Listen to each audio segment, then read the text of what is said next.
대표적 친중파로 알려진 영화배우 성룡은 중국 공산당 100주년을 맞아 열린 중국 영화인 심포지엄에서 중국 공산당에 입당하고 싶다는 의사를 밝혔다고 중국 현지 매체가 보도를 했는데요. 중국영화협회 부회장 자격으로 행사에 참석한 성룡은 공산당은 정말 위대하다.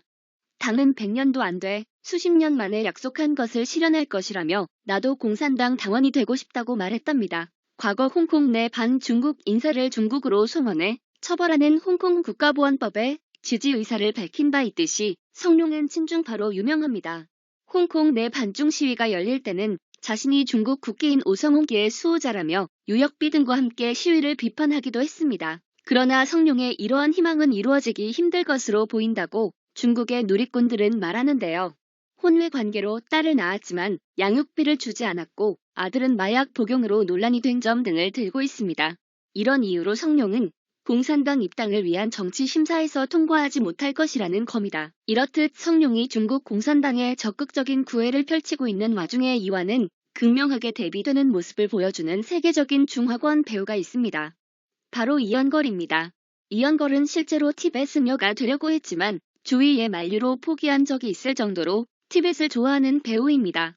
성룡이 홍콩 출신의 배우로 친중국 활동을 열심히 하는데 오히려 중국 출신인 이연걸은 이와는 다른 길을 걷고 있는 것에 많은 이들은 굉장히 의외라는 반응을 보이고 있는데요. 신장 위구르와 티벳을 무력으로 점령하고 탄압하는 중국 공산당의 정책에도 이연걸은 친티벳 활동을 이어가고 있습니다.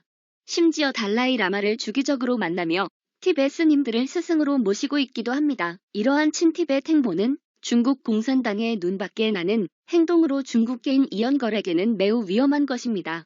성룡이 독립을 요구하는 티베트인들을 비난하고 있는 것과는 많이 비교되는 모습입니다.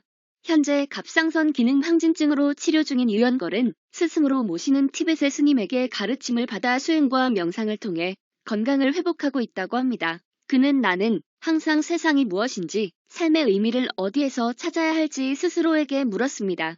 라며 수행 중인 자신의 근황을 전하기도 했습니다. 참고로 중국이 1950년 티벳을 침공한 후 120만 이상의 티베트인들이 사망한 것으로 알려져 있습니다. 전쟁 당시의 인명피해는 43만 명이었지만 전쟁 이후 점령 기간에 고문 처형 자살 강제노동 등으로 인한 사망자가 60만 명 이상이라고 합니다. 당시 티벳의 인구는 600만 명 정도였습니다.